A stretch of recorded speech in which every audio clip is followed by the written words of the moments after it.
Chapter 47. The Apostles' words put confidence in the souls of the Christians. The end of the world seemed ever nearer to them, but they began to think that the day of judgment would not come immediately, that first they would see the end of Nero's reign, which they looked on as the reign of Satan, and the punishment of God for Caesar's crimes, which were crying for vengeance. Strengthened in heart, they dispersed, after the prayer, to their temporary dwellings, and even to the Trans-Tiber, for news had come that the fire, set there in a number of places, had, with the change of wind, turned back toward the river, and, after devouring what it could here and there, had ceased to extend. The apostle, with Vinicius and Shiloh, who followed him, left the excavation also. The young tribune did not venture to interrupt his prayers, hence he walked on in silence, merely imploring pity with his eyes, and trembling from alarm. Many approached to kiss Peter's hands, and the hem of his mantle. Mothers held out their children to him, some knelt in the dark, long passage, and, holding up tapers, begged a blessing. Others, going alongside, sang, so there was no chance for question or answer. Thus it was in the narrow passage. Only when they came out to broader spaces, from which the burning city was in view, did the apostle bless them 3 times, and say, turning to Vinicius, "Fear not, the hut of the quarryman is near, in it we shall find Linus, and Ligia, with her faithful servant. Christ, who predestined her to thee, has preserved her." Vinicius tottered, and placed his hand against the cliff. The road from Antium, the events at the wall, the search for Lygia amidst burning houses, sleeplessness, and his terrible alarm had exhausted him, and the news that the dearest person in the world was nearby, and that soon he would see her, took the remnant of his strength from him. So great a weakness possessed him on a sudden that he dropped to the apostle's feet, and, embracing his knees, remained thus, without power to say a word. "Not to me, but to Christ," said the apostle, who warded off thanks and honor. "What a good God!" said the voice of Shiloh from behind. "But what shall I do with the mules that are waiting down here?" "Rise and come with me," said Peter to the young man. Vinicius rose. By the light of the burning, tears were visible on his face, which was pale from emotion. His lips moved, as if in prayer. "Let us go," said he. But Shiloh repeated again, "Lord, what shall I do with the mules that are waiting?" Perhaps this worthy prophet prefers riding to walking. Vinicius did not know himself what to answer, but hearing from Peter that the quarryman's hut was nearby, he said, "Take the mules to Macrinus." "Pardon me, Lord, if I mention the house in Amiriola." In view of such an awful fire, it is easy to forget a thing so paltry. "Thou wilt get it, O grandson of Numa Pompilius, I have always been sure, but now, when this magnanimous prophet also has heard the promise, I will not remind thee even of this, that thou hast promised me a vineyard." "Pax vobiscum." "I shall find thee, Lord." "Pax vobiscum." They answered, "And peace with thee." Then both turned to the right toward the hills. Along the road Vinicius said, "Lord, wash me with the water of baptism, so that I may call myself a real confessor of Christ, for I love him with all the power of my soul. Wash me quickly, for I am ready in heart. And what thou commandest I will do, but tell me, so that I may do it in addition." "Love men as thy own brothers," answered the apostle, "for only with love mayst thou serve him." "Yes, I understand and feel that. When a child I believed in the Roman gods, though I did not love them. But I so love him the one God that I would give my life for him gladly." And he looked toward the sky, repeating with exaltation, "For he is one, for he alone is kind and merciful. Hence, let not only this city perish, but the whole world. Him alone will I confess and recognize. And he will bless thee in thy house," concluded the apostle. Meanwhile they turned into another ravine, at the end of which a faint light was visible. Peter pointed to it and said, "There is the hut of the quarryman who gave us a refuge when, on the way from Austrianum with the sick Linus, we could not go to the Trans-Tiber." After a while they arrived. The hut was rather a cave rounded out in an indentation of the hill, and was faced outside with a wall made of reeds. The door was closed, but through an opening, which served for a window, the interior was visible, lighted by a fire. Some dark giant figure rose up to meet them, and inquired, "Who are ye?" "Servants of Christ," answered Peter. "Peace be with thee, Ursus." Ursus bent to the apostles' feet, then, recognizing Vinicius, seized his hand by the wrist, and raised it to his lips. "And thou, Lord," said he, "blessed be the name of the Lamb, for the joy which thou wilt bring to Colina." He opened the door then, and entered. Linus was lying on a bundle of straw, with an emaciated face and a forehead as yellow as ivory. Near the fire sat Lygia with a string of small fish, intended evidently for supper. Occupied in removing the fish from the string, and thinking that it was Ursus who had entered, she did not raise her eyes. But Vinicius approached, and, pronouncing her name, stretched his hand to her. She sprang up quickly then, a flash of astonishment and a light shot across her face. Without a word, like a child who after days of fear and sorrow had found father or mother, she threw herself into his open arms. He embraced her, pressed her to his bosom for some time with such ecstasy as if she had been saved by a miracle. Then, withdrawing his arms, he took her temples between his hands, kissed her forehead and her eyes, embraced her again, repeated her name, bent to her knees, to her palms, greeted her, did her homage, honored her. His delight had no bounds, neither had his love and happiness. At last he told her how he had rushed in from Antium, had searched for her at the walls, in the smoke at the house of Linus, how he had suffered and was terrified, how much he had endured before the apostle had shown him her retreat. "But now," said he, "that I have found thee, I will not leave thee near fire and raging crowds. People are slaying one another under the walls, slaves are revolting and plundering. God alone knows what miseries may fall yet on Rome. But I will save thee and all of you. Oh, my dear, let us go to Antium. We will take a ship there and sail to Sicily. My land is thy land, my houses are thy houses. Listen to me. In Sicily we shall find Alice. I will give thee back to Pomponia, and take thee from her hands afterward. But, O Carissima, have no further fear of me. Christ has not washed me yet, but ask Peter if on the way hither I have not told him my wish to be a real confessor of Christ, and begged him to baptize me, even in this hut of a quarryman. Believe, and let all believe me." Lygia heard these words with radiant face. The Christians formerly, because of Jewish persecutions, and then because of the fire and disturbance caused by the disaster, lived in fear and uncertainty. A journey to quiet Sicily would put an end to all danger,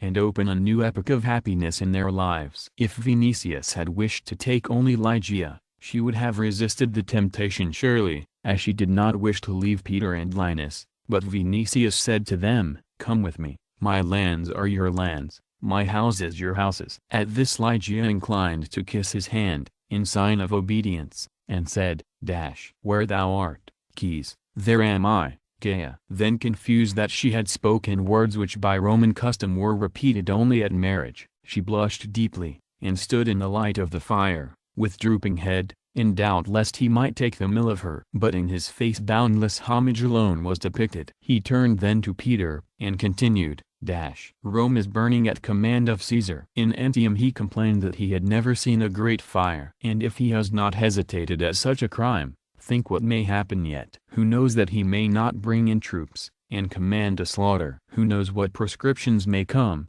Who knows whether after the fire, civil war, murder, and famine may not come? Hide yourselves, therefore, and let us hide Lygia. There ye can wait till the storm passes, and when it is over return to sow your grain anew. Outside, from the direction of the Vatican field, as if to confirm his fears, distant cries were heard full of rage and terror. At that moment the quarryman entered, the master of the hut, and, shutting the door hastily, he cried, "People are killing one another near the circus of Nero. Slaves and gladiators have attacked the citizens." "Do ye hear?" said Vinicius. "The measure is full," said the apostle, "and disasters will come, like a boundless sea." Then he turned, and, pointing to Lygia, said, "Take the maiden, whom God has predestined to thee, and save her, and let Linus, who is sick, and Ursus go with you." But Vinicius, who had come to love the apostle with all the power of his impetuous soul,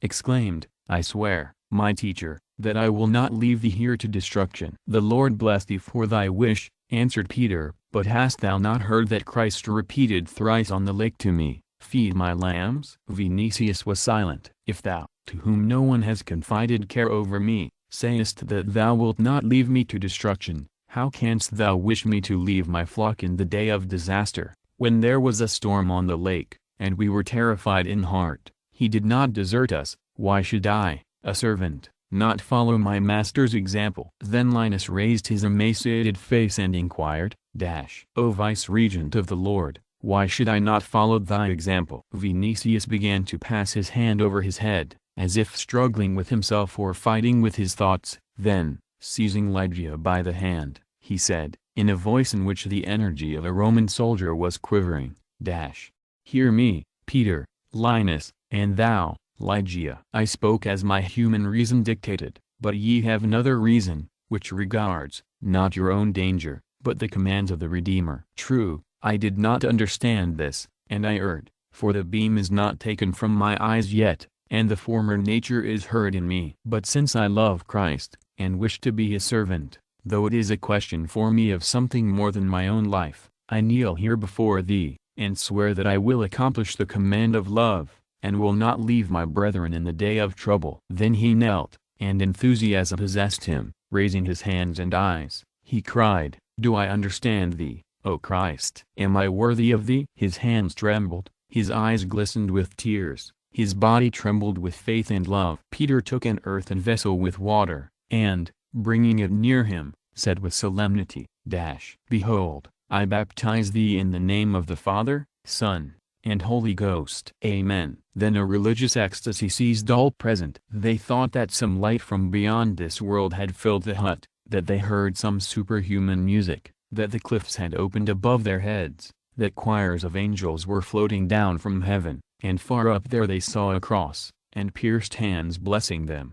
Meanwhile the shouts of fighting were heard outside, and the roar of flames in the burning city. Chapter 48. Camps of people were disposed in the lordly gardens of Caesar, formerly gardens of Domitius and Agrippina. They were disposed also on the Campus Martius, in the gardens of Pompey, Sallust, and Maecenas, in porticos, tennis courts, splendid summer houses, and buildings erected for wild beasts, peacocks, flamingos, swans, ostriches, gazelles, African antelopes, and deer, which had served as ornaments to those gardens, went under the knives of the rabble. Provisions began to come in now from Austria so abundantly that one might walk, as on a bridge, over ships, boats, and barges from one bank of the Tiber to the other. Wheat was sold at the unheard-of low price of 3 sestertia, and was given gratis to the indigent. Immense supplies of wine, olives, and chestnuts were brought to the city. Sheep and cattle were driven in every day from the mountains. Wretches who before the fire had been hiding in alleys of the Suburra, and were perishing of hunger in ordinary times,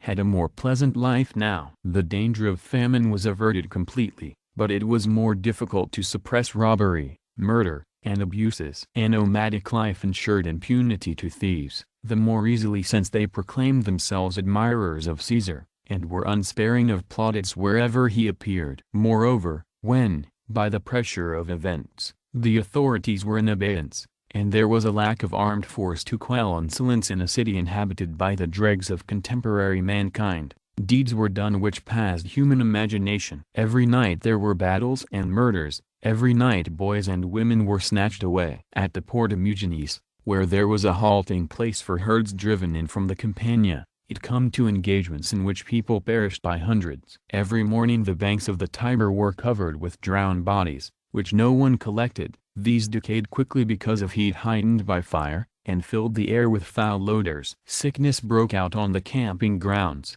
and the more timorous foresaw a great pestilence. But the city burned on unceasingly. Only on the 6th day, when the fire reached empty spaces on the Esquiline, where an enormous number of houses had been demolished purposely, did it weaken. But the piles of burning cinders gave such strong light yet that people would not believe that the end of the catastrophe had come. In fact, the fire burst forth with fresh force on the 7th night in the buildings of Tigellinus, but had short duration for lack of fuel. Burnt houses, however, fell here and there, and threw up towers of flame and pillars of sparks. But the glowing ruins began to grow black on the surface. After sunset the heavens ceased to gleam with bloody light, and only after dark did blue tongues quiver above the extended black waste, tongues which rose from piles of cinders.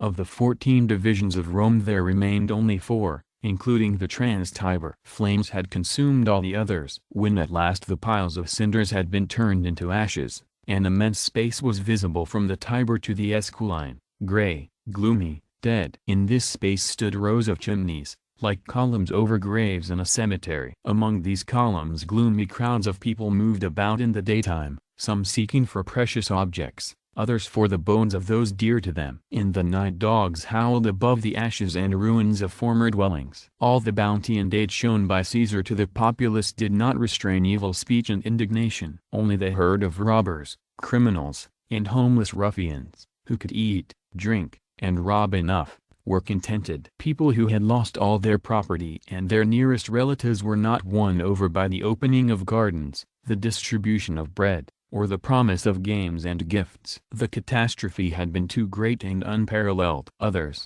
in whom was hidden yet some spark of love for the city and their birthplace, were brought to despair by news that the old name Roma was to vanish, and that from the ashes of the capital Caesar would erect a new city called Neropolis. A flood of hatred rose and swelled every day, despite the flatteries of the Augustines and the calumnies of Tigellinus. Nero, more sensitive than any former Caesar to the favor of the populace, thought with alarm that in the sullen and mortal struggle which he was waging with patricians in the Senate, he might lack support. The Augustines themselves were not less alarmed, for any morning might bring them destruction. Tigellinus thought of summoning certain legions from Asia Minor. Vadinius, who laughed even when slapped on the face, lost his humor. Vitellius lost his appetite. Others were taking counsel among themselves how to avert the danger, for it was no secret that were an outburst to carry off Caesar, not one of the Augustines would escape, except, perhaps, Petronius. To their influence were ascribed the madnesses of Nero, to their suggestions all the crimes which he committed. Hatred for them almost surpassed that for Nero. Hence some began to make efforts to rid themselves of responsibility for the burning of the city. But to free themselves they must clear Caesar also from suspicion,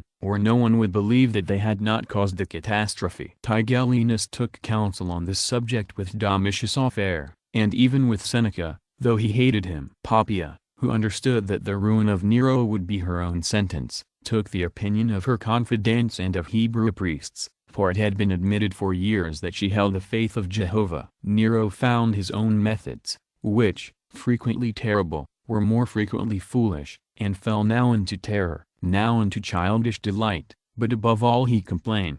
On a time a long and fruitless consultation was held in the house of Tiberius, which had survived the fire. Petronius thought it best to leave troubles, go to Greece, thence to Egypt and Asia Minor. The journey had been planned long before, why defer it, when in Rome were sadness and danger? Caesar accepted the counsel with eagerness, but Seneca, when he had thought a while, said, "It is easy to go, but it would be more difficult to return." "By Heracles," replied Petronius, "we may return at the head of Asiatic legions." "This will I do," exclaimed Nero. But Tigellinus opposed. He could discover nothing himself, and if the arbiter's idea had come to his own head he would beyond doubt have declared it the saving one. But with him the question was that Petronius might not be a second time the only man who in difficult moments could rescue all and every one.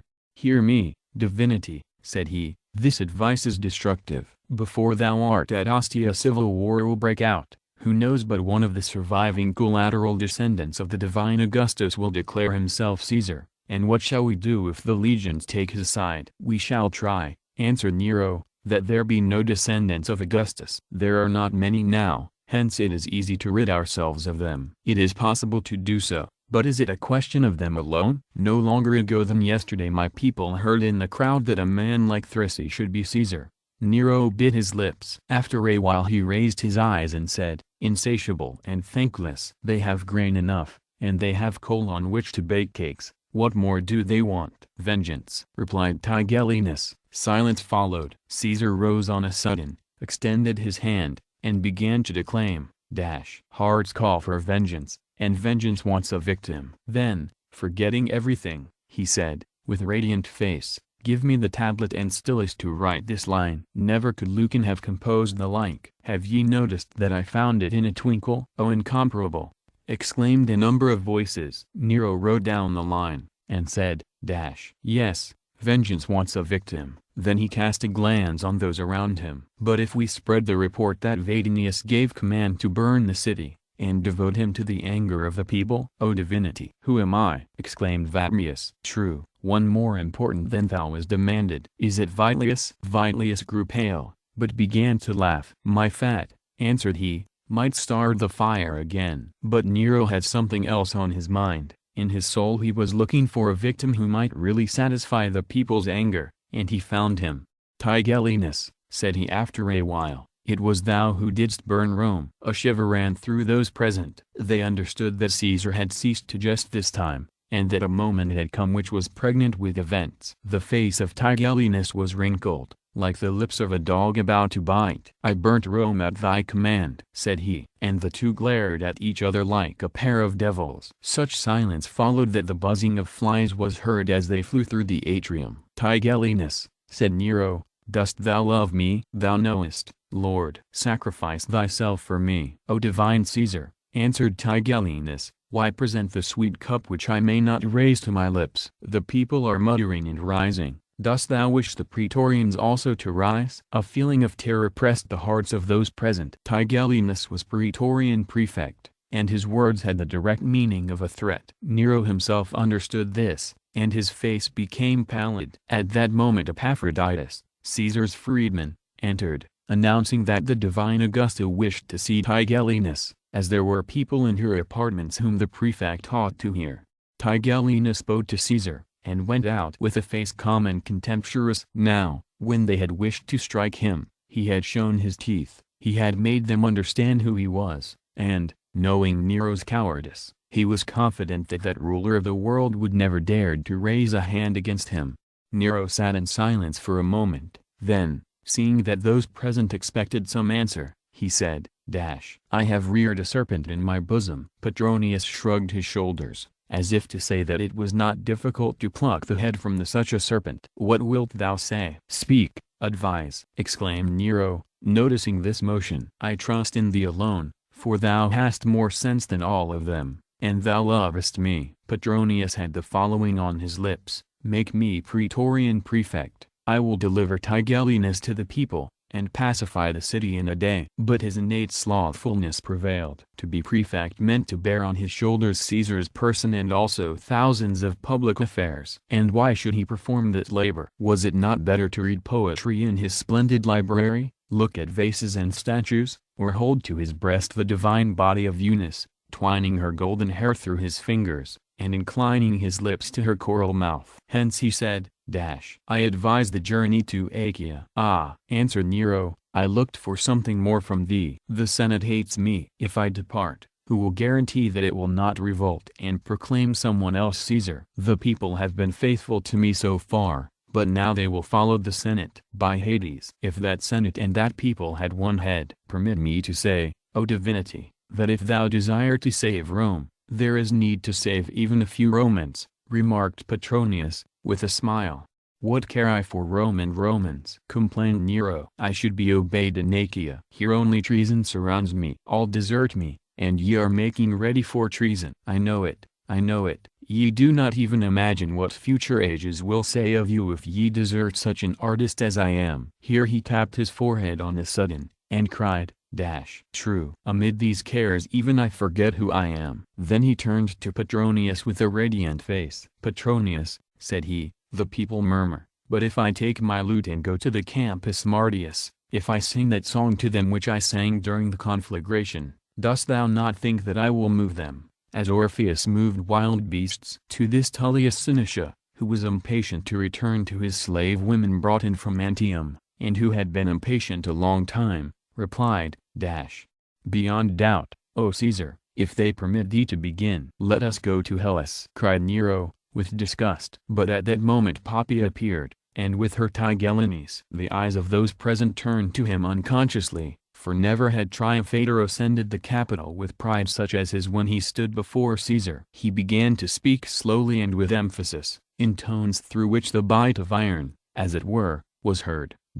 Listen, O Caesar, for I can say, I have found. The people want vengeance. They want not one victim, but hundreds, thousands. Hast heard, Lord, who Christus was, he who was crucified by Pontius Pilate? And knowest thou who the Christians are? Have I not told thee of their crimes and foul ceremonies, of their predictions that fire would cause the end of the world. People hate and suspect them. No one has seen them in a temple at any time, for they consider our gods evil spirits. They are not in the stadium, for they despise horse races. Never have the hands of a Christian done thee honor with plaudits. Never has one of them recognized thee as God. They are enemies of the human race, of the city, and of thee. The people murmur against thee, but thou hast given me no command to burn Rome, and I did not burn it. The people want vengeance, let them have it. The people want blood and games, let them have them. The people suspect thee, let their suspicion turn in another direction. Nero listened with amazement at first,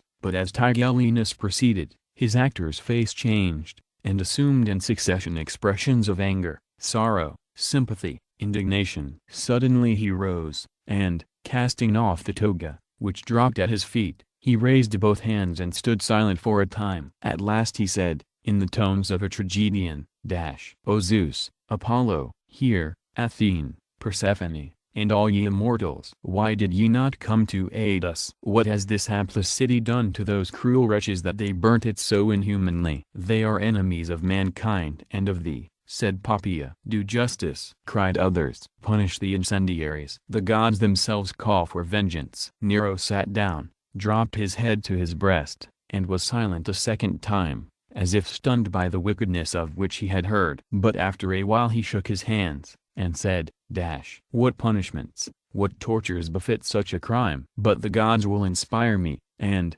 aided by the powers of Tartarus, I will give my poor people such a spectacle that they will remember me for ages with gratitude. The forehead of Petronius was covered with a sudden cloud. He thought of the danger hanging over Lygia and over Vinicius, whom he loved, and over all those people whose religion he rejected, but of whose innocence he was certain. He thought also that one of those bloody orgies would begin which his eyes, those of an ascetic man, could not suffer. But above all he thought, I must save Vinicius, who will go mad if that maiden perishes. And this consideration outweighed every other, for Petronius understood well that he was beginning a game far more perilous than any in his life. He began, however, to speak freely and carelessly, as his wont was when criticizing or ridiculing plans of Caesar and the Augustines that were not sufficiently aesthetic. Ye have found victims. That is true. Ye may send them to the arena, or array them in painful tunics. That is true also. But hear me, ye have authority, ye have praetorians, ye have power. Then be sincere, at least, when no one is listening. Deceive the people, but deceive not one another. Give the Christians to the populace, condemn them to any torture ye like, but have courage to say to yourselves that it was not they who burnt Rome. Ye call me arbiter elegantiarum, hence I declare to you that I cannot endure wretched comedies. How all this reminds me of the theatrical booths near the Porta Asinaria, in which actors play the parts of gods and kings to amuse the suburban rabble, and when the play is over wash down onions with sour wine, or get blows of clubs. Be gods and kings in reality, for I say that ye can permit yourselves the position. As to thee, O Caesar, thou hast threatened us with the sentence of coming ages, but think, those ages will utter judgment concerning thee also. By the divine Clio. Nero, ruler of the world, Nero, a god, burnt Rome, because he was as powerful on earth as Zeus on Olympus. Nero the poet loved poetry so much that he sacrificed to it his country. From the beginning of the world no one did the like, no one ventured on the like. I beseech thee in the name of the double-crowned Libthrides, renounce not such glory, for songs of thee will sound to the end of ages. What will Priam be when compared with thee? What Agamemnon? What Achilles? What the gods themselves? We need not say that the burning of Rome was good, but it was colossal and uncommon. I tell thee, besides, that the people will raise no hand against thee. It is not true that they will. Have courage, guard thyself against acts unworthy of thee, for this alone threatens thee, that future ages may say, Nero burned Rome, but as a timid Caesar and a timid poet he denied the great deed out of fear, and cast the blame of it on the innocent. The arbiter's words produced the usual deep impression on Nero, but Petronius was not deceived as to this, that what he had said was a desperate means which in a fortunate event might save the Christians, it is true, but might still more easily destroy himself. He had not hesitated, however, for it was a question at once of Vinicius whom he loved, and of hazard with which he amused himself. "The dice are thrown," said he to himself, "and we shall see how far fear for his own life outweighs in the monkey his love of glory." And in his soul he had no doubt that fear would outweigh. Meanwhile silence fell after his words. Poppia and all present were looking at Nero's eyes as at a rainbow. He began to raise his lips, drawing them to his very nostrils, as was his custom when he knew not what to do. At last disgust and trouble were evident on his features. "Lord," cried Tigellinus, on noting this, "permit me to go. For when people wish to expose thy person to destruction, and call thee, besides, a cowardly Caesar, a cowardly poet, an incendiary, and a comedian, my ears cannot suffer such expressions." "I have lost," thought Petronius. But turning to Tigellinus, he measured him with a glance in which was that contempt for a ruffian which is felt by a great lord who is an exquisite. "Tigellinus," said he, "it was thou whom I called a comedian. For thou art one at this very moment. Is it because I will not listen to thy insults? It is because thou art feigning boundless love for Caesar, thou who a short while since wert threatening him with praetorians, which we all understood as did he." Tigellinus, who had not thought Petronius sufficiently daring to throw dice such as those on the table, turned pale, lost his head, and was speechless. This was, however, the last victory of the arbiter over his rival. For that moment Poppia said, "Lord, how permit that such a thought should even pass through the head of any one, and all the more that any one should venture to express it aloud in thy presence." "Punish the insolent," exclaimed Vitellius. Nero raised his lips again to his nostrils, and, turning his near-sighted, glassy eyes on Petronius, said, "Is this the way thou payest me for the friendship which I had for thee?" "If I am mistaken, show me my error," said Petronius, "but know that I speak that which love for thee dictates." "Punish the insolent," repeated Vitellius. "Punish," called a number of voices. In the atrium there was a murmur and a movement, for people began to withdraw from Petronius. Even Tullius Seneca, his constant companion at the court, pushed away, as did young Nerva, who had shown him hitherto the greatest friendship. After a while Petronius was alone on the left side of the atrium, with a smile on his lips, and gathering with his hands the folds of his toga, he waited yet for what Caesar would say or do. "You wish me to punish him," said Caesar, "but he is my friend and comrade. Though he has wounded my heart, let him know that for friends this heart has naught but forgiveness." "I have lost, and am ruined," thought Petronius. Meanwhile Caesar rose, and the consultation was ended. Chapter 49. Petronius went home. Nero and Tigellinus went to Poppia's atrium, where they were expected by people with whom the prefect had spoken already. There were 2 trans-Tiber rabbis in long solemn robes and mitred, a young copyist, their assistant, together with Shiloh. At sight of Caesar the priests grew pale from emotion, and, raising their hands an arm's length, bent their heads to his hands. "Be greeted, O ruler of the earth, guardian of the chosen people, and Caesar, lion among men, whose reign is like sunlight, like the cedar of Lebanon, like a spring, like a palm, like the balsam of Jericho." "Do ye refuse to call me God?" inquired Nero. The priests grew still paler. The chief one spoke again. "Thy words, O Lord, are as sweet as a cluster of grapes, as a ripe fig, for Jehovah filled thy heart with goodness." Thy father's predecessor, Caesar Keys, was stern. Still our envoys did not call him God, preferring death itself to violation of the law. "And did not Caligula give command to throw them to the lions?" "No, Lord." Caesar Keys feared Jehovah's anger. "And they raised their heads, for the name of the powerful Jehovah gave them courage, confident in his might." They looked into Nero's eyes with more boldness.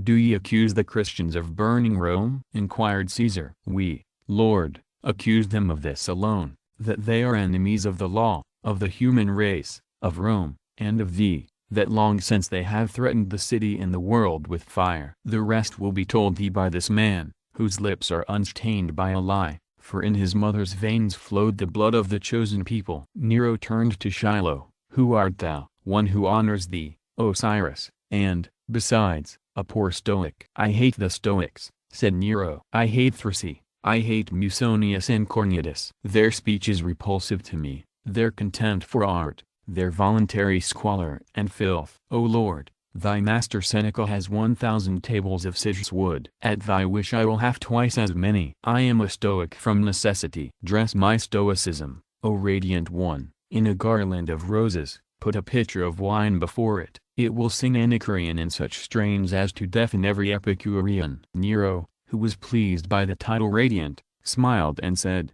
Thou dost please me. This man is worth his weight in gold. Cried Tigellinus. Put thy liberality with my weight, answered Shiloh, or the wind will blow my reward away. He would not outweigh Vitellius, put in Caesar. Eheu, silver boat, my wit is not of lead. I see that thy faith does not hinder thee from calling me a god. O immortal, my faith is in thee. The Christians blaspheme against that faith, and I hate them. What dost thou know of the Christians? Wilt thou permit me to weep, O divinity? No, answered Nero, weeping annoys me. Thou art triply right, for eyes that have seen thee should be free of tears forever. O Lord, defend me against my enemies. Speak of the Christians, said Poppaea, with a shade of impatience. It will be at thy command, O Isis, answered Shiloh. From youth I devoted myself to philosophy, and sought truth. I sought it among the ancient divine sages, in the academy at Athens, and in the Syrpum at Alexandria. When I heard of the Christians, I judged that they formed some new school in which I could find certain kernels of truth,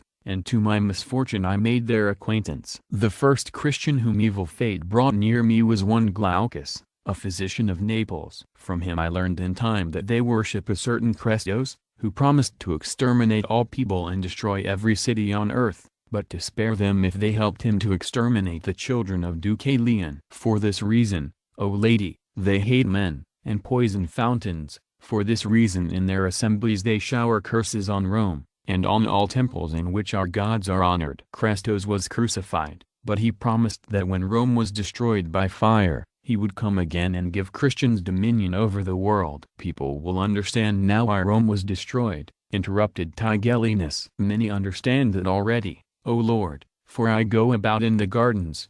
I go to the Campus Martius, and teach. But if ye listen to the end, ye will know my reasons for vengeance. Glaucus the physician did not reveal to me at first that their religion taught hatred. On the contrary, he told me that Christos was a good divinity, that the basis of their religion was love. My sensitive heart could not resist such a truth, hence I took to loving Glaucus. I trusted him, I shared every morsel of bread with him, every copper coin, and dost thou know, lady, how he repaid me? On the road from Naples to Rome he thrust a knife into my body, and my wife, the beautiful and youthful Berenice, he sold to a slave merchant. If Sophocles knew my history, but what do I say? One better than Sophocles is listening. Poor man, said Poppaea. Whoso has seen the face of Aphrodite is not poor, lady, and I see it at this moment. But then I sought consolation in philosophy. When I came to Rome, I tried to meet Christian elders to obtain justice against Glaucus. I thought that they would force him to yield up my wife. I became acquainted with their chief priest. I became acquainted with another, named Paul, who was in prison in this city, but was liberated afterward. I became acquainted with the son of Zebedee, with Linus and Clitus and many others. I know where they lived before the fire. I know where they meet. I can point out one excavation in the Vatican Hill and a cemetery beyond the Nomentan Gate, where they celebrate their shameless ceremonies. I saw the Apostle Peter. I saw how Glaucus killed children, so that the apostle might have something to sprinkle on the heads of those present, and I saw Ligia, the foster child of Pomponia Graecina, who boasted that though unable to bring the blood of an infant, she brought the death of an infant, for she bewitched the little Augusta, thy daughter, O Cyrus, and thine, O Isis. Dost hear, Caesar? Asked Poppaea. Can that be? Exclaimed Nero. I could forgive wrongs done myself, continued Shiloh, but when I heard of yours, I wanted to stab her. Unfortunately I was stopped by the noble Vinicius, who loves her. Vinicius? But did she not flee from him? She fled, but he made search for her. He could not exist without her. For wretched pay I helped him in the search, and it was I who pointed out to him the house in which she lived among the Christians in the Trans-Tiber. We went there together, and with us thy wrestler Croton, whom the noble Vinicius hired to protect him. But Ursus, Lygia's slave, crushed Croton. That is a man of dreadful strength, O Lord, who can break a bull's neck as easily as another might a poppy stalk. Alice and Pomponia loved him because of that. By Hercules, said Nero, "the mortal who crushed Croton deserves a statue in the Forum." "But, old man, thou art mistaken or art inventing, for Vinicius killed Croton with a knife." "That is how people calumniate the gods." "O Lord, I myself saw Croton's ribs breaking in the arms of Ursus, who rushed then on Vinicius and would have killed him but for Lygia." "Vinicius was ill for a long time after that, but they nursed him in the hope that through love he would become a Christian." "In fact, he did become a Christian." "Vinicius?" "Yes." "And, perhaps, Petronius too?" inquired Tigellinus, hurriedly. Shiloh squirmed, rubbed his hands, and said, "I admire thy penetration, O Lord." "He may have become one." "He may very well have become one." "Now I understand why he defended the Christians." Nero laughed. "Petronius a Christian, Petronius an enemy of life and luxury." "Be not foolish, do not ask me to believe that, since I am ready not to believe anything." "But the noble Vinicius became a Christian, Lord." "I swear by that radiance which comes from thee that I speak the truth, and that nothing pierces me with such disgust as lying." "Pomponia Graecina is a Christian, little Alice is a Christian, Ligia is a Christian, and so is Vinicius." "I served him faithfully, and in return, at the desire of Glaucus the physician, he gave command to flog me, though I am old and was sick and hungry. And I have sworn by Hades that I will not forget that for him. O Lord, avenge my wrongs on them, and I will deliver to thee Peter the Apostle and Linus and Clitus and Glaucus and Crispus, the highest ones, and Lygia and Ursus. I will point out hundreds of them to you, thousands. I will indicate their houses of prayer, the cemeteries. All thy prisons will not hold them. Without me ye could not find them. In misfortunes I have sought consolation, hitherto in philosophy alone, now I will find it in favors that will descend on me. I am old, and have not known life. Let me begin." "It is thy wish to be a Stoic before a full plate," said Nero. "Whoso renders service to thee will fill it by the same." "Thou art not mistaken, O philosopher." But Poppaea did not forget her enemies. Her fancy for Vinicius was, indeed, rather a momentary whim, which had risen under the influence of jealousy, anger, and wounded vanity. Still the coolness of the young patrician touched her deeply, and filled her heart with a stubborn feeling of offense. This alone, that he had dared to prefer another, seemed to her a crime calling for vengeance. As to Ligia, she hated her from the first moment, when the beauty of that northern lily alarmed her. Petronius, who spoke of the two narrow hips of the girl, might talk what he pleased into Caesar, but not into the Augusta. Poppaea the critic understood at one cast of the eye that in all Rome Ligia alone could rival and even surpass her. Thenceforth she vowed her ruin. "Lord," said she, "avenge our child." "Hasten," cried Shiloh, "hasten. Otherwise Vinicius will hide her." "I will point out the house to which she returned after the fire." "I will give thee 10 men, and go this moment," said Tigellinus. "O Lord, thou hast not seen Croton in the arms of Ursus. If thou wilt give 50 men, I will only show the house from a distance. But if ye will not imprison Vinicius, I am lost." Tigellinus looked at Nero. "Would it not be well, O divinity, to finish at once with the uncle and nephew?" Nero thought a moment and answered, "No, not now. People would not believe us if we tried to persuade them that Petronius, Vinicius, or Pomponia Graecina had fired Rome. Their houses were too beautiful. Their turn will come later. Today other victims are needed." "Then, O Lord, give me soldiers as a guard," said Shiloh. "See to this, Tigellinus." "Thou wilt lodge meanwhile with me," said the prefect to Shiloh. Delight beamed from the face of the Greek. "I will give up all." "Only hasten, hasten," cried he, with a hoarse voice. Chapter L. On leaving Caesar, Petronius had himself borne to his house on the Carina, which, being surrounded on 3 sides by a garden, and having in front the small Sicilian Forum, escaped the fire luckily. For this cause other Augustines, who had lost their houses and in them vast wealth and many works of art, called Petronius fortunate. For years it had been repeated that he was the firstborn of fortune, and Caesar's growing friendship in recent times seemed to confirm the correctness of this statement. But that firstborn of fortune might meditate now on the fickleness of his mother, or rather on her likeness to Cronos, who devoured his own children. "Were my house burned," said he to himself, "and with it my gems, Etruscan vases, Alexandrian glass, and Corinthian bronze, Nero might indeed have forgotten the offense by Pollux, and to think that it depended on me alone to be praetorian prefect at this moment. I should proclaim Tigellinus the incendiary, which he is really. I should array him in the painful tunic, and deliver him to the populace, protect the Christians, rebuild Rome. Who knows, even if a better epoch would not begin thus for honest people. I ought to have taken the office, simply out of regard for Vinicius. In case of overwork I could have surrendered command to him, and Nero would not have even tried to resist. Then let Vinicius baptize all the praetorians, nay, Caesar himself. What harm could that be to me? Nero pious, Nero virtuous and merciful. This would be even an amusing spectacle. And his carelessness was so great that he began to laugh. But after a time his thoughts turned in another direction. It seemed to him that he was in Antium,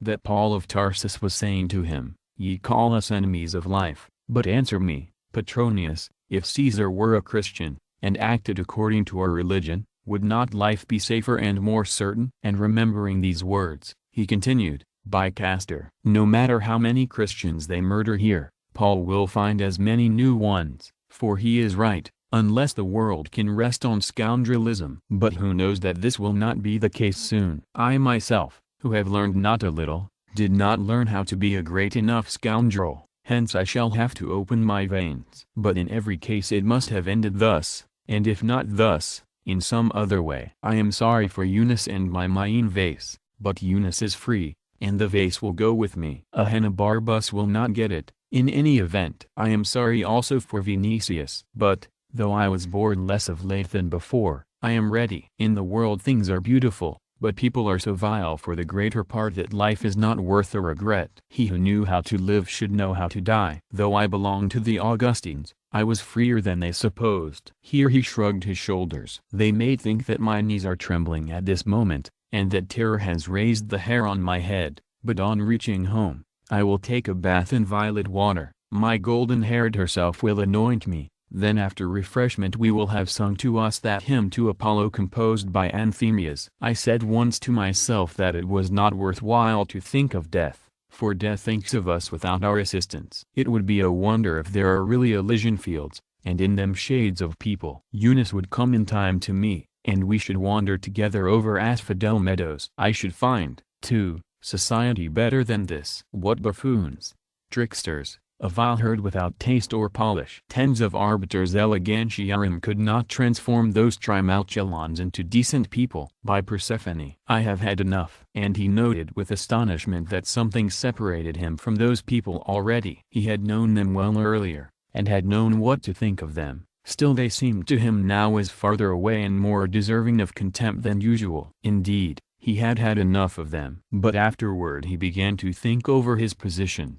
Thanks to his acuteness, he knew that destruction was not threatening him directly. Nero had seized an appropriate occasion to utter a few select, lofty phrases about friendship and forgiveness, thus binding himself for the moment. He will have to seek pretexts, and before he finds them much time may pass. First of all, he will celebrate the games with Christians, said Petronius to himself. Only then will he think of me, and if that be true, it is not worthwhile to take trouble or change my course of life. Nearer danger threatens Vinicius. And thenceforth he thought only of Vinicius, whom he resolved to rescue, for sturdy Bithynians bore his litter quickly through ruins, ash heaps, and stones with which the Carino was filled yet, but he commanded them to run swiftly so as to be home at the earliest. Vinicius, whose insula had been burned, was living with him, and was at home. Fortunately. Hast seen Lygia today? Were the first words of Petronius. I have just come from her. Hear what I tell thee,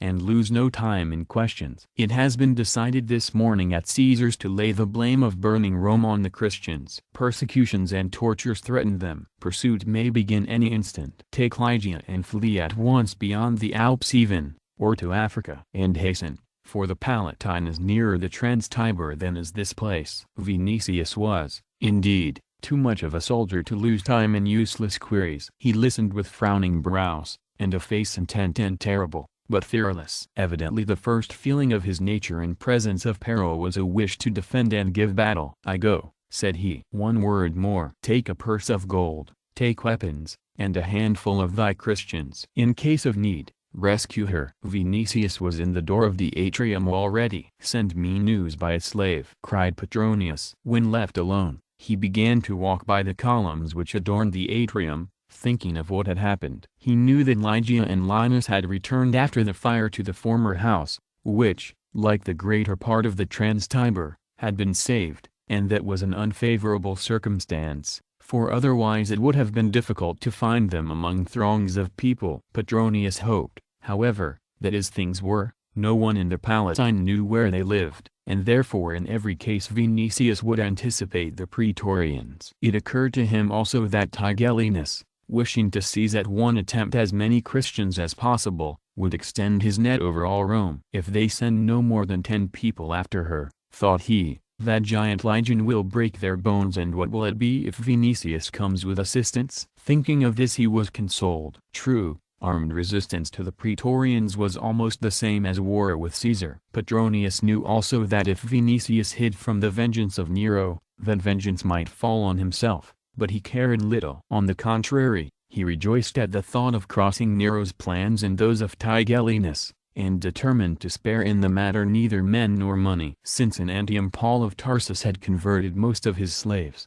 he, while defending Christians, might count on their zeal and devotion. The entrance of Eunice interrupted his thoughts. At sight of her all his cares and troubles vanished without a trace. He forgot Caesar, the disfavor into which he had fallen, the degraded Augustines, the persecution threatening the Christians, Vinicius, Lygia, and looked only at her with the eyes of an aesthetic man enamored of marvelous forms, and of a lover for whom love breathes from those forms. She, in a transparent violet robe called Quo Vadis, through which her maiden-like form appeared, was really as beautiful as a goddess. Feeling herself admired meanwhile, and loving him with all her soul, ever eager for his fondling, she blushed with delight as if she had been an innocent maiden.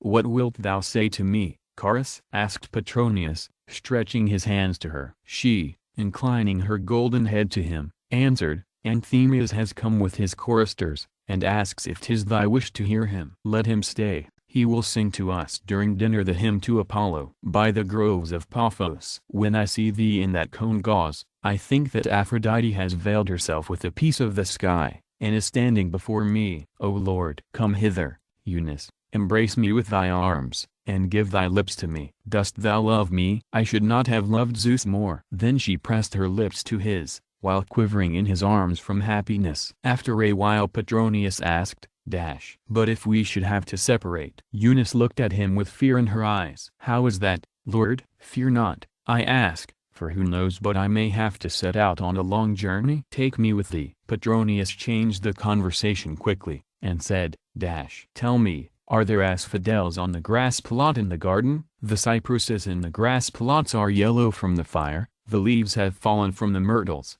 and the whole garden seems dead." "All Rome seems dead, and soon it will be a real graveyard." "Dost thou know that an edict against the Christians is to be issued, and a persecution will begin during which thousands will perish?" "Why punish the Christians, Lord? They are good and peaceful." "For that very reason." "Let us go to the sea." "Thy beautiful eyes do not like to see blood." "Well, but meanwhile I must bathe." "Come to the Eleotheseum to anoint my arms." "By the girdle of Cypris, never hast thou seemed to me so beautiful." "I will give command to make a bath for thee in the form of a shell, thou wilt be like a costly pearl in it." "Come, golden-haired." He went out, and an hour later both, in garlands of roses and with misty eyes, were resting before a table covered with a service of gold. They were served by boys dressed as cupids. They drank wine from ivy-wreathed goblets, and heard the hymn to Apollo sung to the sound of harps, under direction of Anthemius. What cared they if around the villa chimneys pointed up from the ruins of houses,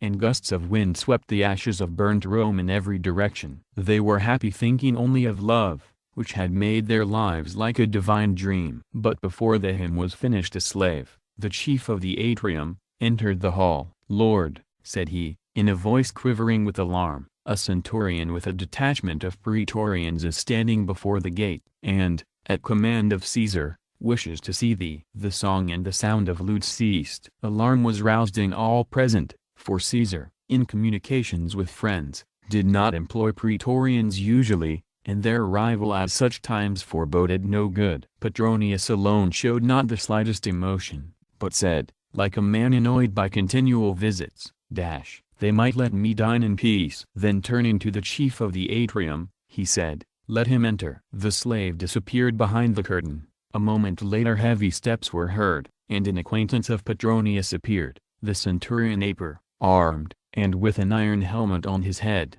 "Noble lord," said he, "here is a letter from Caesar." Petronius extended his white hand lazily, took the tablet, and, casting his eye over it, gave it, in all calmness, to Eunice. "He will read a new book of the Troad this evening, and invites me to come." "I have only the order to deliver the letter," said the centurion. "Yes, there will be no answer." "But, centurion, thou mightst rest a while with us and empty a goblet of wine?" "Thanks to thee, noble lord, a goblet of wine I will drink to thy health willingly, but rest I may not, for I am on duty." "Why was the letter given to thee, and not sent by a slave?" "I know not, lord." "Perhaps because I was sent in this direction on other duty." "I know, against the Christians?" "Yes, lord." "Is it long since the pursuit was begun?" "Some divisions were sent to the Trans-Tiber before midday." When he had said this, the centurion shook a little wine from the goblet in honor of Mars, then he emptied it, and said,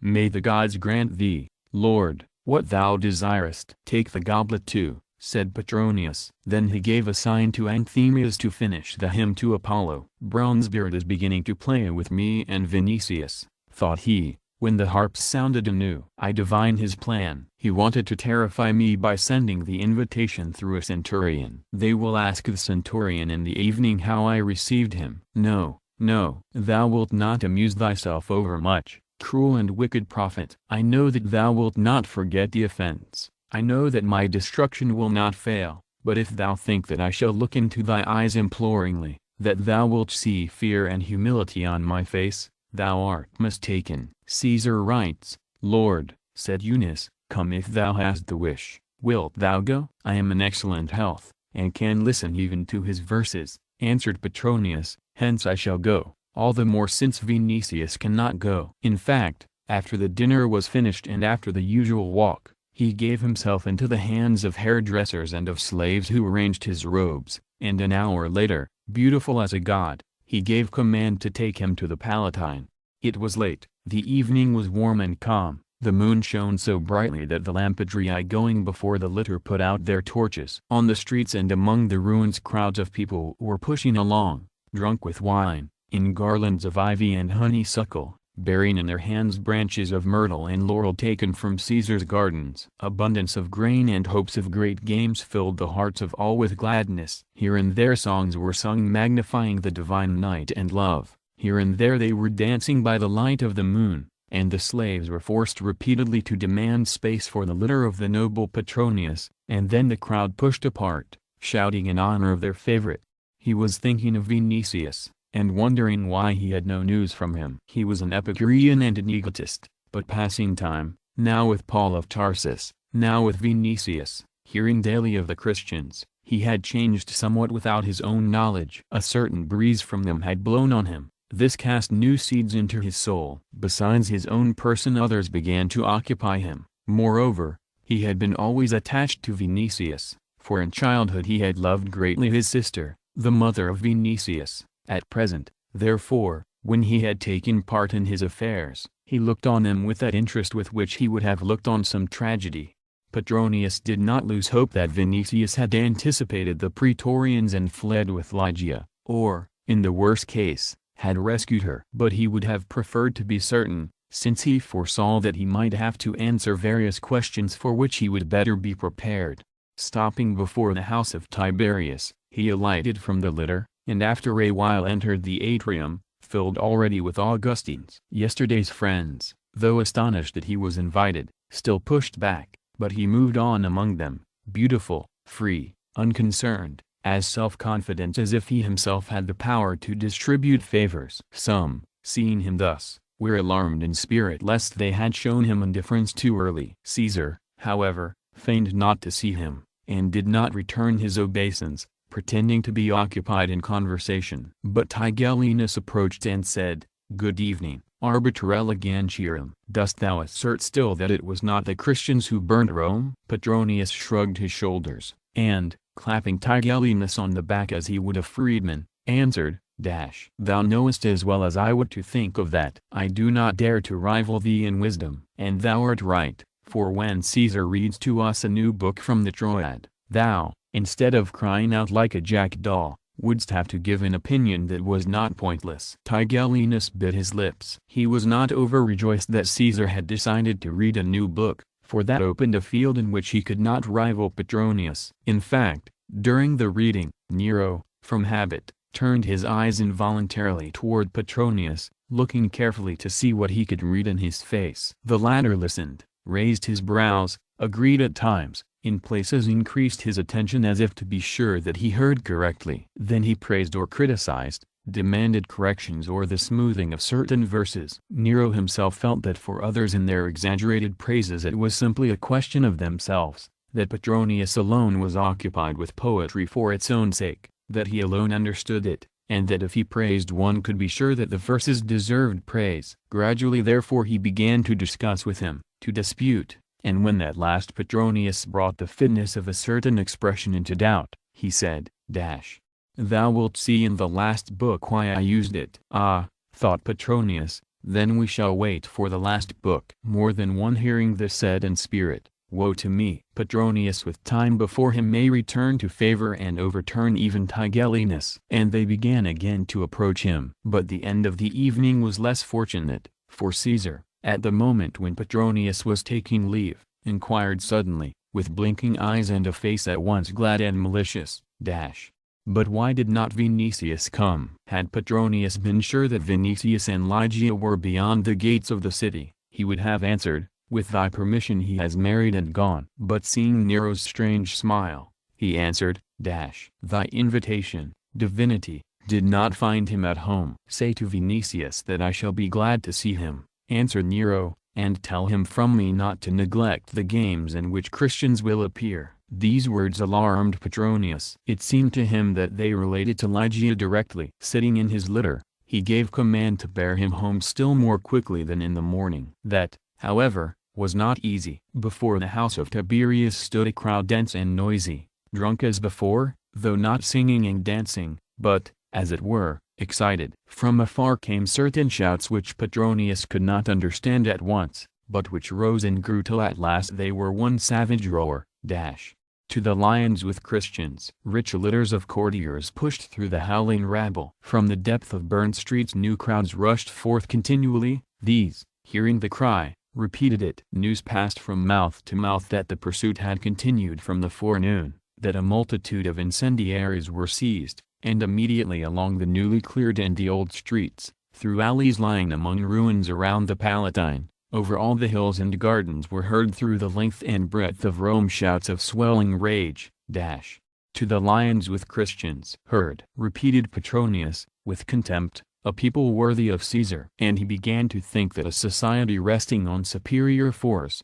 on cruelty of which even barbarians had no conception, on crimes and mad profligacy, could not endure. Rome ruled the world, but was also its ulcer. The odor of a corpse was rising from it. Over its decaying life the shadow of death was descending. More than once this had been mentioned even among the Augustines, but never before had Petronius had a clearer view of this truth, that the laureled chariot on which Rome stood in the form of a triumphator, and which dragged behind a chained herd of nations, was going to the precipice. The life of that world-ruling city seemed to him a kind of mad dance, an orgy, which must end. He saw then that the Christians alone had a new basis of life, but he judged that soon there would not remain a trace of the Christians. And what then? The mad dance would continue under Nero, and if Nero disappeared, another would be found of the same kind or worse, for with such a people and such patricians there was no reason to find a better leader. There would be a new orgy, and moreover a fouler and a viler one. But the orgy could not last forever,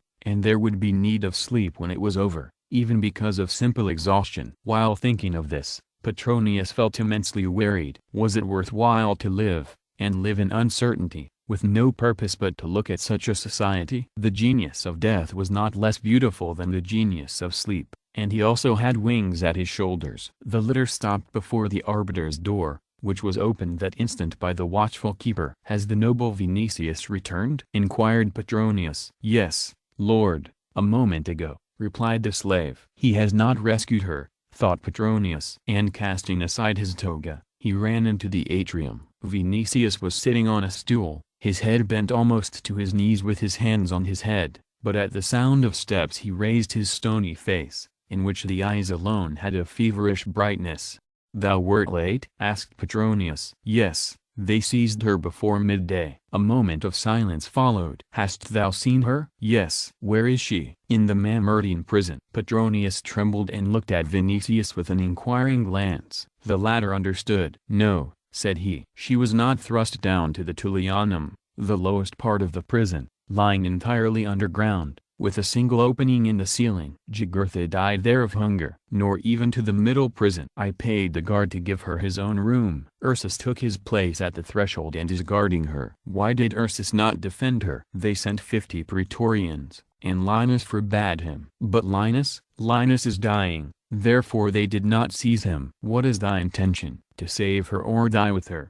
I too believe in Christ." Vinicius spoke with apparent calmness, but there was such despair in his voice that the heart of Petronius quivered from pure pity. "I understand thee," said he, "but how dost thou think to save her?" "I paid the guards highly, first to shield her from indignity, and second not to hinder her flight." "When can that happen?" "They answered that they could not give her to me at once, as they feared responsibility." "When the prison will be filled with a multitude of people, and when the tally of prisoners is confused, they will deliver her." "But that is a desperate thing. Do thou save her, and me first." "Thou art a friend of Caesar. He himself gave her to me. Go to him and save me." Petronius, instead of answering, called a slave, and, commanding him to bring 2 dark mantles and 2 swords, turned to Vinicius. "On the way I will tell thee," said he. "Meanwhile take the mantle and weapon, and we will go to the prison. There give the guards 100,000 sestertia, give them twice and 5 times more, if they will free Lygia at once. Otherwise it will be too late." "Let us go," said Vinicius. After a while both were on the street. "Now listen to me," said Petronius. "I did not wish to lose time. I am in disfavor, beginning with today. My own life is hanging on a hair, hence I can do nothing with Caesar. Worse than that, I am sure that he would act in opposition to my request. If that were not the case, would I advise thee to flee with Lygia or to rescue her? Besides, if thou escape, Caesar's wrath will turn on me. Today he would rather do something at thy request than at mine. Do not count on that, however. Get her out of the prison, and flee. Nothing else is left. If that does not succeed, there will be time for other methods. Meanwhile know that Lygia is in prison, not alone for belief in Christ. Poppia's anger is pursuing her and thee. Thou hast offended the Augusta by rejecting her. Dost remember? She knows that she was rejected for Lygia, whom she hated from the first cast of the eye. Nay, she tried to destroy Lygia before by ascribing the death of her own infant to her witchcraft. The hand of Poppia is in this. How explain that Lygia was the first to be imprisoned? Who could point out the house of Linus? But I tell thee that she has been followed this long time. I know that I wring thy soul, and take the remnant of thy hope from thee, but I tell thee this purposely, for the reason that if thou free her not before they come at the idea that thou wilt try, ye are both lost. Yes, I understand, muttered Vinicius. The streets were empty because of the late hour. Their further conversation was interrupted, however, by a drunken gladiator who came toward them. He reeled against Petronius, put one hand on his shoulder, covering his face with a breath filled with wine, and shouted in a hoarse voice, "To the lions with Christians!" "Murmillan," answered Petronius, quietly, "listen to good counsel, go thy way." With his other hand the drunken man seized him by the arm, "Shout with me, or I'll break thy neck." "Christians to the lions!" But the arbiter's nerves had had enough of those shouts. From the time that he had left the Palatine they had been stifling him like a nightmare, and rending his ears. So when he saw the fist of the giant above him, the measure of his patience was exceeded. "Friend," said he, "thou hint the smell of wine, and art stopping my way." Thus speaking, he drove into the man's breast to the hilt the short sword which he had brought from home. Then, taking the arm of Vinicius, he continued as if nothing had happened. "Caesar said today, Tell Vinicius from me to be at the games in which Christians will appear. Dost understand what that means? They wish to make a spectacle of thy pain. That is a settled affair. Perhaps that is why thou and I are not imprisoned yet. If thou art not able to get her at once, I do not know. Octave might take thy part, but can she effect anything? Thy Sicilian lands, too, might tempt Tigellinus. Make the trial. I will give him all that I have, answered Vinicius. From the Carina to the Forum was not very far, hence they arrived soon. The night had begun to pale, and the walls of the castle came out definitely from the shadow. Suddenly, as they turned toward the Mamertine prison, Petronius stopped, and said, "Praetorians." Too late. In fact, the prison was surrounded by a double rank of soldiers. The morning dawn was silvering their helmets and the points of their javelins. Vinicius grew as pale as marble. "Let us go on," said he. After a while they halted before the line. Gifted with an uncommon memory, Petronius knew not only the officers, but nearly all the Praetorian soldiers. Soon he saw an acquaintance, a leader of a cohort, and nodded to him. "But what is this, Niger?" asked he. "Are ye commanded to watch the prison?" "Yes, noble Petronius." The prefect feared lest they might try to rescue the incendiaries. "Have ye the order to admit no one?" inquired Vinicius. "We have not. Acquaintances will visit the prisoners, and in that way we shall seize more Christians." "Then let me in," said Vinicius, and pressing Petronius's hand, he said, "See Octave, I will come to learn her answer." "Come," responded Petronius. At that moment under the ground and beyond the thick walls was heard singing. The hymn, at first low and muffled, rose more and more. The voices of men, women, and children were mingled in one harmonious chorus. The whole prison began to sound, in the calmness of dawn, like a harp.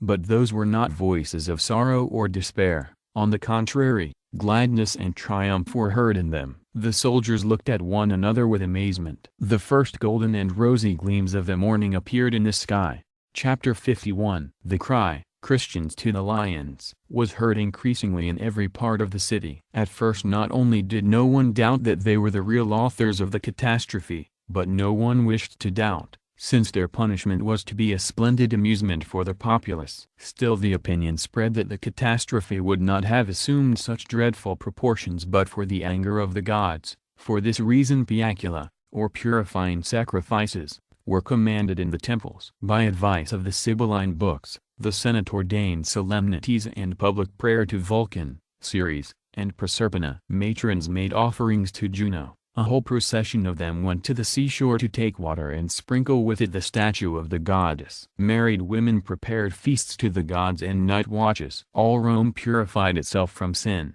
made offerings, and placated the immortals. Meanwhile new broad streets were opened among the ruins. In one place and another foundations were laid for magnificent houses, palaces, and temples. But first of all they built with unheard of haste an enormous wooden amphitheater in which Christians were to die. Immediately after that consultation in the house of Tiberius, orders went to consuls to furnish wild beasts. Tigellinus emptied the vivaria of all Italian cities, not excepting the smaller ones. In Africa, at his command, gigantic hunts were organized, in which the entire local population was forced to take part. Elephants and tigers were brought in from Asia, crocodiles and hippopotamuses from the Nile, lions from the Atlas, wolves and bears from the Pyrenees, savage hounds from Hibernia, Molossian dogs from the Piraeus, bisons and the gigantic wild aurochs from Germany. Because of the number of prisoners, the games were to surpass in greatness anything seen up to that time. Caesar wished to drown all memory of the fire in blood, and make Rome drunk with it. Hence never had there been a greater promise of bloodshed. The willing people helped guards and praetorians in hunting Christians. That was no difficult labor, for whole groups of them camped with the other population in the midst of the gardens, and confessed their faith openly. When surrounded, they knelt, and while singing hymns let themselves be borne away without resistance. But their patience only increased the anger of the populace, who, not understanding its origin, considered it as rage and persistence in crime. A madness seized the persecutors. It happened that the mob wrested Christians from praetorians, and tore them to pieces. Women were dragged to prison by the hair. Children's heads were dashed against stones. Thousands of people rushed, howling, night and day through the streets. Victims were sought in ruins, in chimneys, in cellars. Before the prison bacchanalian feasts and dances were celebrated at fires, around casks of wine. In the evening was heard with delight bellowing which was like thunder, and which sounded throughout the city. The prisons were overflowing with thousands of people. Every day the mob and praetorians drove in new victims. Pity had died out. It seemed that people had forgotten to speak, and in their wild frenzy remembered one shout alone, "To the lions with Christians!" Wonderfully hot days came,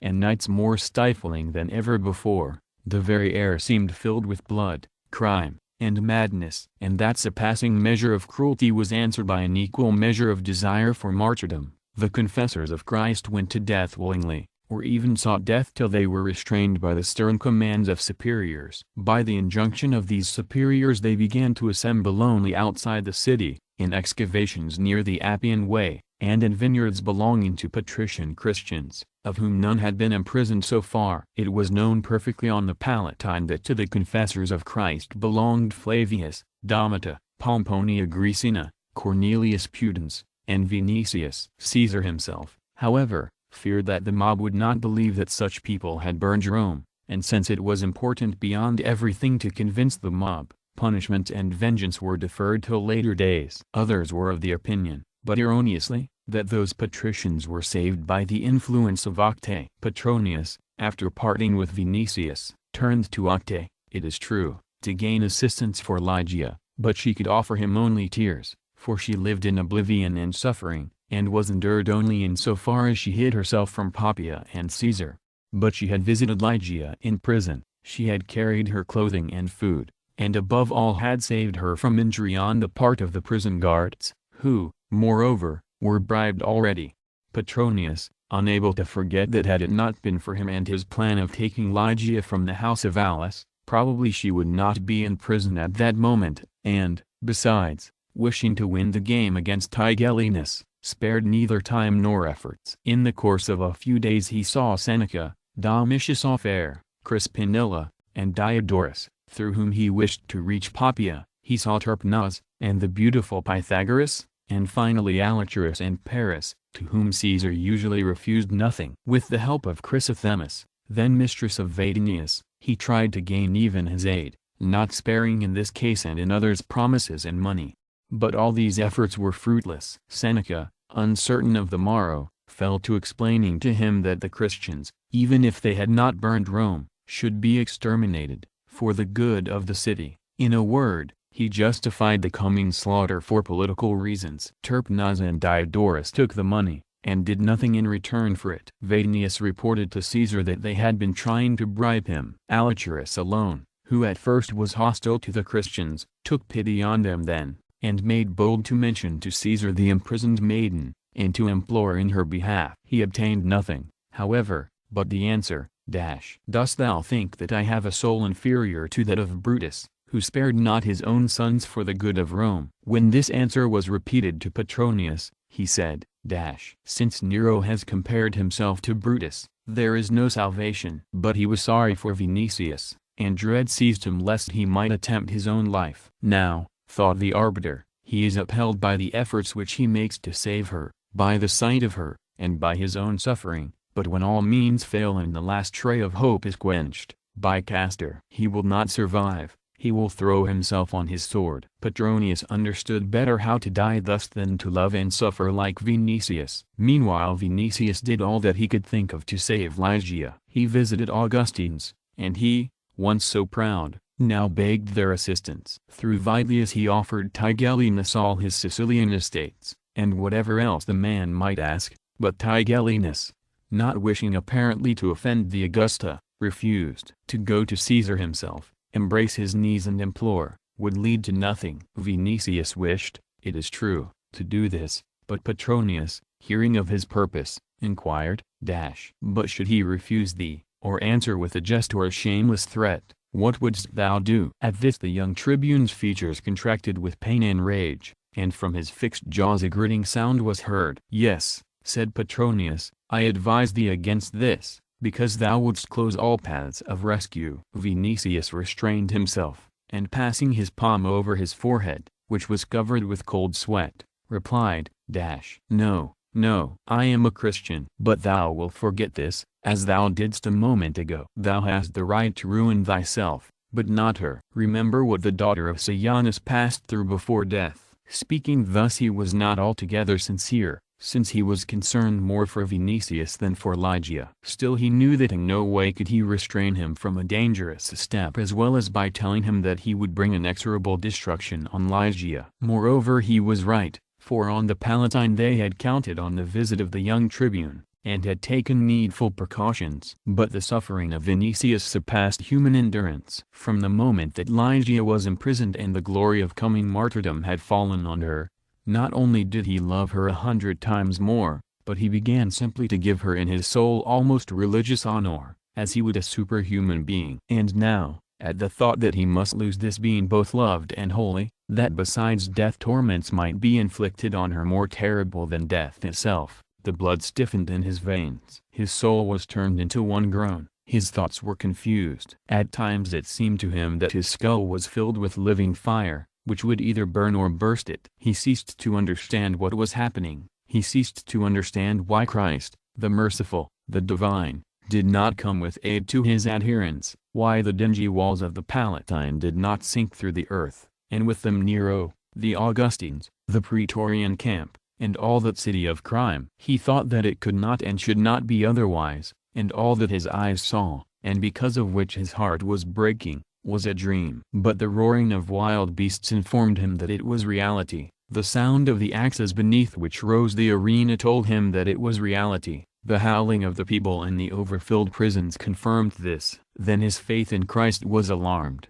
and that alarm was a new torture, the most dreadful of all, perhaps. Remember what the daughter of Sienkiewicz endured before death, said Petronius to him. Meanwhile, chapter 52, and everything had failed. Vinicius lowered himself to the degree that he sought support from freedmen and slaves, both those of Caesar and Poppaea. He overpaid their empty promises. He won their goodwill with rich gifts. He found the first husband of Poppaea, Rufus Crispinus, and obtained from him a letter. He gave a villa in Antium to Rufius, her son by the first marriage, but thereby he merely angered Caesar, who hated his stepson. By a special courier he sent a letter to Poppaea's second husband, Otho, in Spain. He sacrificed his property and himself, until he saw at last that he was simply the plaything of people, that if he had pretended that the imprisonment of Lygia concerned him little, he would have freed her sooner. Petronius saw this, too. Meanwhile day followed day. The amphitheater was finished. The tesserae were distributed, that is, tickets of entrance, to the ludus matutinus, morning games. But this time the morning games, because of the unheard-of number of victims, were to continue for days, weeks, and months. It was not known where to put the Christians. The prisons were crammed, and fever was raging in them. The puticuli, common pits in which slaves were kept, began to be overfilled. There was fear that diseases might spread over the whole city. Hence, haste. All these reports struck the ears of Vinicius, extinguishing in him the last hope. While there was yet time, he might delude himself with the belief that he could do something, but now there was no time. The spectacles must begin. Lygia might find herself any day in a cuniculum of the circus, whence the only exit was to the arena. Vinicius, not knowing whither fate and the cruelty of superior force might throw her, visited all the circuses, bribed guards and beast-keepers, laying before them plans which they could not execute. In time he saw that he was working for this only, to make death less terrible to her, and just then he felt that instead of brains he had glowing coals in his head. For the rest he had no thought of surviving her, and determined to perish at the same time. But he feared lest pain might burn his life out before the dreadful hour came. His friends and Petronius thought also that any day might open the kingdom of shadows before him. His face was black, and resembled those waxen masks kept in Leraria. In his features astonishment had grown frigid, as if he had no understanding of what had happened and what might happen. When anyone spoke to him, he raised his hands to his face mechanically, and, pressing his temples, looked at the speaker with an inquiring and astonished gaze. He passed whole nights with Ursus at Lygia's door in the prison. If she commanded him to go away and rest, he returned to Petronius, and walked in the atrium till morning. The slaves found him frequently kneeling with upraised hands or lying with his face to the earth. He prayed to Christ, for Christ was his last hope. Everything had failed him. Only a miracle could save Lygia, hence he beat the stone flags with his forehead and prayed for the miracle. But he knew enough yet to understand that Peter's prayers were more important than his own. Peter had promised him Lygia, Peter had baptized him, Peter had performed miracles. Let him give aid and rescue. And a certain night he went to seek the apostle. The Christians, of whom not many remained, had concealed him now carefully even from other brethren, lest any of the weaker in spirit might betray him wittingly or unwittingly. Vinicius, amid the general confusion and disaster, occupied also in efforts to get Lygia out of prison, had lost sight of Peter. He had barely seen him once from the time of his own baptism till the beginning of the persecution. But betaking himself to that quarryman in whose hut he was baptized, he learned that there would be a meeting outside the Porta Salaria in a vineyard which belonged to Cornelius Pudens. The quarryman offered to guide him, and declared that he would find Peter there. They started about dusk, and, passing beyond the wall, through hollows overgrown with reeds, reached the vineyard in a wild and lonely place. The meeting was held in a wineshed. As Vinicius drew near, the murmur of prayer reached his ears. On entering he saw by dim lamplight a few tens of kneeling figures sunk in prayer. They were saying a kind of litany. A chorus of voices, male and female, repeated every moment, "Christ have mercy on us." In those voices, deep, piercing sadness and sorrow were heard. Peter was present. He was kneeling in front of the others, before a wooden cross nailed to the wall of the shed, and was praying. From a distance Vinicius recognized his white hair and his upraised hands. The first thought of the young patrician was to pass through the assembly, cast himself at the apostles' feet, and cry, "Save!" But whether it was the solemnity of the prayer, or because weakness bent the knees under Vinicius, he began to repeat while he groaned and clasped his hands, "Christ have mercy." Had he been conscious, he would have understood that his was not the only prayer in which there was a groan, that he was not the only one who had brought with him his pain, alarm, and grief. There was not in that assembly one soul which had not lost persons dear to the heart, and when the most zealous and courageous confessors were in prison already, when with every moment new tidings were borne about of insults and tortures inflicted on them in the prisons, when the greatness of the calamity exceeded every imagination, when only that handful remained, there was not one heart there which was not terrified in its faith, which did not ask doubtfully, "Where is Christ? And why does he let evil be mightier than God?" Meanwhile they implored him despairingly for mercy, since in each soul there still smoldered a spark of hope that he would come, hurl Nero into the abyss, and rule the world. They looked yet toward the sky, they listened yet, they prayed yet with trembling. Vinicius, too, in proportion as they repeated, "Christ have mercy on us," was seized by such an ecstasy as formerly in the quarryman's hut. Now from the depths they call on him in the profoundness of their sorrow, now Peter calls on him, so any moment the heavens may be rent, the earth tremble to its foundations, and he appear in infinite glory, with stars at his feet, merciful, but awful. He will raise up the faithful, and command the abysses to swallow the persecutors. Vinicius covered his face with both hands, and bowed to the earth. Immediately silence was around him, as if fear had stopped further breathing on the lips of all present, and it seemed to him that something must happen surely, that a moment of miracle would follow. He felt certain that when he rose and opened his eyes he would see a light from which mortal eyes would be blinded, and hear a voice from which hearts would grow faint. But the silence was unbroken. It was interrupted at last by the sobbing of women. Vinicius rose and looked forward with dazed eyes. In the shed, instead of glories not of earth, shone the faint gleam of lanterns, and rays of the moon, entering through an opening in the roof, filled the place with silvery light. The people kneeling around Vinicius raised their tearful eyes toward the cross in silence. Here and there sobbing was heard, and from outside came the warning whistles of watchmen. Meanwhile Peter rose, and, turning to the assembly, said, "Children, raise your hearts to the Redeemer and offer him your tears." After that he was silent. All at once was heard the voice of a woman, full of sorrowful complaint and pain. "I am a widow. I had one son who supported me. Give him back, O Lord." Silence followed again. Peter was standing before the kneeling audience, old, full of care. In that moment he seemed to them decrepitude and weakness personified. With that a second voice began to complain,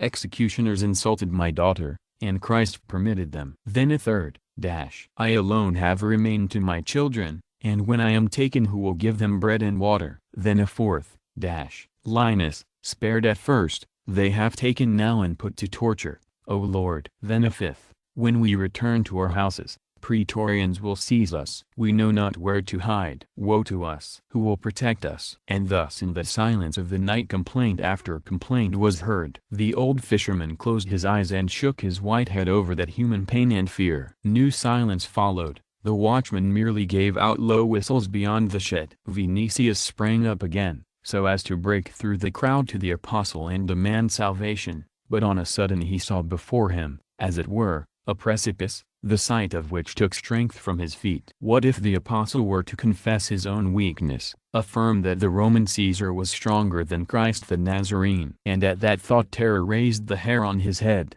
for he felt that in such a case not only the remnant of his hope would fall into that abyss, but with it he himself, and all through which he had life, and there would remain only night and death, resembling a shoreless sea. Meanwhile Peter began to speak in a voice so low at first that it was barely possible to hear him. My children, on Golgotha I saw them nail God to the cross. I heard the hammers, and I saw them raise the cross on high, so that the rabble might gaze at the death of the Son of Man. I saw them open his side, and I saw him die. When returning from the cross, I cried in pain, as ye are crying, Woe, woe, O Lord! Thou art God. Why hast thou permitted this? Why hast thou died, and why hast thou tormented the hearts of us who believed that thy kingdom would come? But he, our Lord and God, rose from the dead the third day, and was among us till he entered his kingdom in great glory. And we, seeing our little faith, became strong in heart, and from that time we are sowing his grain. Here, turning toward the place whence the first complaint came, he began in a voice now stronger, Why do ye complain? God gave himself to torture and death, and ye wish him to shield you from the same. People of little faith, have ye received his teaching? Has he promised you nothing but life? He comes to you and says, Follow in my path. He raises you to himself, and ye catch at this earth with your hands, crying, Lord, save us. I am dust before God, but before you I am his apostle and vice-regent. I speak to you in the name of Christ. Not death is before you, but life; not tortures, but endless delights; not tears and groans, but singing; not bondage, but rule. I, God's apostle, say this, O widow, thy son will not die, he will be born into glory, into eternal life, and thou wilt rejoin him. To thee, O father, whose innocent daughter was defiled by executioners, I promise that thou shalt find her whiter than the lilies of Hebron. To you, mothers, whom they are tearing away from your orphans, to you who lose fathers, to you who complain, to you who will see the death of loved ones, to you the careworn, the unfortunate, the timid, to you who must die, in the name of Christ I declare that ye will wake as if from sleep to a happy waking, as if from night to the light of God. In the name of Christ, let the beam fall from your eyes, and let your hearts be inflamed. When he had said this, he raised his hand as if commanding, and they felt new blood in their veins, and also a quiver in their bones, for before them was standing, not a decrepit and careworn old man, but a potentate, who took their souls and raised them from dust and terror. Amen. Called a number of voices. From the apostle's eyes came a light ever increasing, power issued from him, majesty issued from him, and holiness. Heads bent before him, and he, when the Amen ceased, continued: Ye sow in tears to reap in joy. Why fear ye the power of evil? Above the earth, above Rome, above the walls of cities is the Lord, who has taken his dwelling within you. The stones will be wet from tears, the sand steeped in blood, the valleys will be filled with your bodies, but I say that ye are victorious. The Lord is advancing to the conquest of this city of crime, oppression, and pride, and ye are his legions. He redeemed with his own blood and torture the sins of the world, so he wishes that ye should redeem with torture and blood this nest of injustice. This he announces to you through my lips. And he opened his arms, and fixed his eyes upward. The hearts almost ceased to beat in their breasts, for they felt that his glance beheld something which their mortal sight could not see. In fact, his face had changed, and was overspread with serenity. He gazed some time in silence, as if speechless from ecstasy, but after a while they heard his voice, Thou art here, O Lord, and dost show thy ways to me. True, O Christ. Not in Jerusalem, but in this city of Satan wilt thou fix thy capital. Here out of these tears and this blood dost thou wish to build thy church. Here, where Nero rules today, thy eternal kingdom is to stand. Thine, O Lord, and thou commandest these timid ones to form the foundation of thy holy Zion of their bones, and thou commandest my spirit to assume rule over it, and over peoples of the earth. And thou art pouring the fountain of strength on the weak, so that they become strong, and now thou commandest me to feed thy sheep from this spot, to the end of ages. Oh, be thou praised in thy decrees by which thou commandest to conquer. Hosanna, Hosanna. Those who were timid rose, into those who doubted streams of faith flowed. Some voices cried,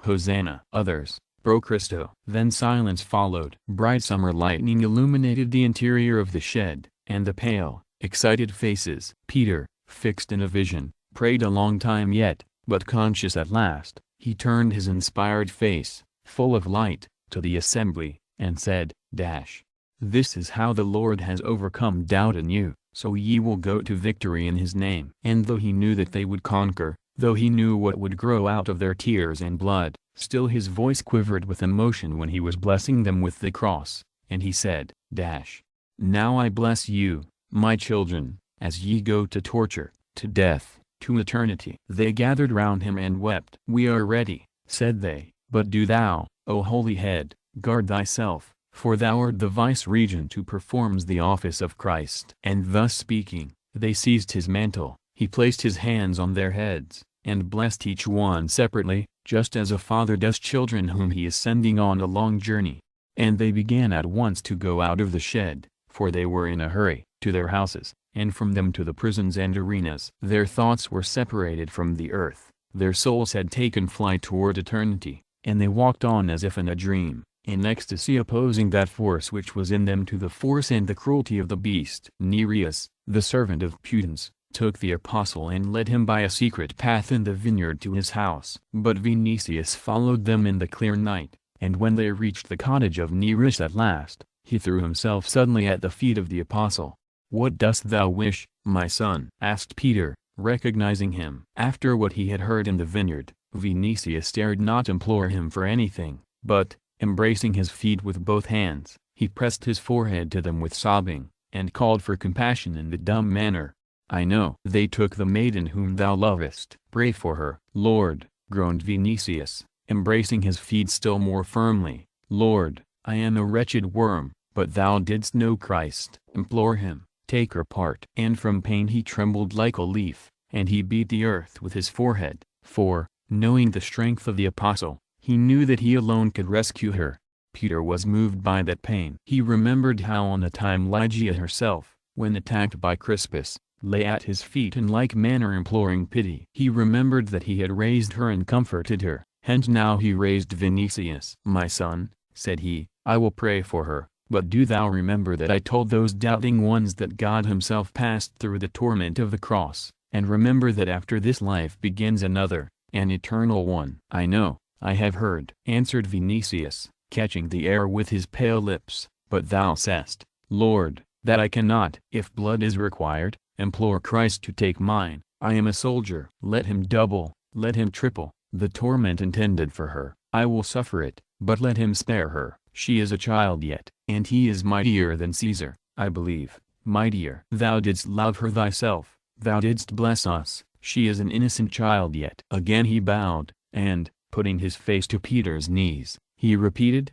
Thou didst know Christ, Lord, thou didst know him. He will give ear to thee, take her part. Peter closed his lids, and prayed earnestly. The summer lightning illuminated the sky again. Vinicius, by the light of it, looked at the lips of the apostle, waiting sentence of life or death from them. In the silence quails were heard calling in the vineyard, and the dull, distant sound of treadmills near the Via Salaria. Vinicius, asked the apostle at last, dost thou believe? Would I have come hither if I believed not? Answered Vinicius. Then believe to the end, for faith will remove mountains. Hence, though thou wert to see that maiden under the sword of the executioner or in the jaws of a lion, believe that Christ can save her. Believe, and pray to him, and I will pray with thee. Then, Raising his face toward heaven, he said aloud, "O merciful Christ, look on this aching heart and console it. O merciful Christ, temper the wind to the fleece of the lamb. O merciful Christ, who didst implore the Father to turn away the bitter cup from thy mouth, turn it from the mouth of this thy servant." Amen. But Vinicius, stretching his hand toward the stars, said, groaning, "I am thine, take me instead of her." The sky began to grow pale in the east.